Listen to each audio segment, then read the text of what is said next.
नमस्कार मंडळी, मी सचिन. आज आपली भटकंती सुरू झाली आहे घृष्णेश्वर ज्योतिर्लिंग दर्शनासाठी. महाराष्ट्रातलं 12वं आणि शेवटचे ज्योतिर्लिंग घृष्णेश्वर महादेवाचं हे मंदिर वेळूळ गावात वसलेलं आहे. छत्रपती संभाजीनगरापासून अगदी काही मिनिटाच्या अंतरावर. आजचा प्रवास सुरू झाला रात्री 10:30 वाजता कळवणहून. आम्ही 4 जण होतो आणि सटाणा गावातून आणखी 2 जण घेतले. एकूण 6 जणांची टीम महादेवाच्या दर्शनासाठी उत्साहित होती. पहाटेची 3 वाजता आम्ही मंदिराजवळ पोहोचलो. गाडी पार्क केली आणि मंदिराच्या दिशेने चालत निघालो. मुख्य दरवाजाजवळ पोहोचलो तेव्हा दरवाजा बंद होता. तेथे 2 मावश्या पूजा करत होत्या. एक मावशी माझ्याकडे आल्या आणि बेलफूल देत म्हणाला, हे महादेवाला अर्पण कर. तो क्षण खूप भावनिक होता. 4:30 वाजता दरवाजा उघडला आणि आम्ही मंदिरात प्रवेश केला. शांततेचा आणि भक्तीचा वेगळाच अनुभव. आम्ही आत गेल्यावर पंडितजींनी सर्वप्रथम बाहेरील पूजा केली. त्यानंतर गाभाऱ्याचा दरवाजा उघडण्यात आला आणि महादेवाचा शृंगार सुरू झाला. फुल, चंदन, वस्त्र, संपूर्ण वातावरणात एक अद्भुत शांतता होती. 5:15 ला महादेवाची आरती सुरू झाली. घंटानाद, हर हर महादेवाचा गजर, सगळं मंदिर भक्तिभावात रंगून गेलं. 5:30 ला आम्ही गाभाऱ्यात गेलो. शृंगारित शिवलिंगाचे दर्शन घेताना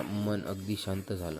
असं वाटलं हा क्षण कायम स्मरणात राहील. येथे एक खास परंपरा आहे. गाभाऱ्यात प्रवेश करताना पुरुषांना शर्ट काढावा लागतो. वरील भाग निवस्त्र ठेवूनच शिवलिंगाजवळ जाता येतं आणि खरं तर त्या क्षणी भक्तीचा अनुभव आणखीच गडद होतो. ही यात्रा केवळ एका मंदिराला भेट नव्हती. ही होती एका अंतर्मनाला स्पर्श करणारी अनुभूती. महादेवाच्या चरणी काही क्षण आणि त्यातून आलेली शांतता. अशा अनेक अनुभवासाठीच तर आपण भटकंती करतो. आता तुम्हाला पुढच्या भागात घेऊन जाणार आहोत भद्रा मारुती, कैलास टेम्पल आणि देवगिरी किल्ल्यावर. म्हणून भटकंती तर चालूच राहणार. भेटू लवकरच पुढच्या पार्टमध्ये. हर हर महादेव.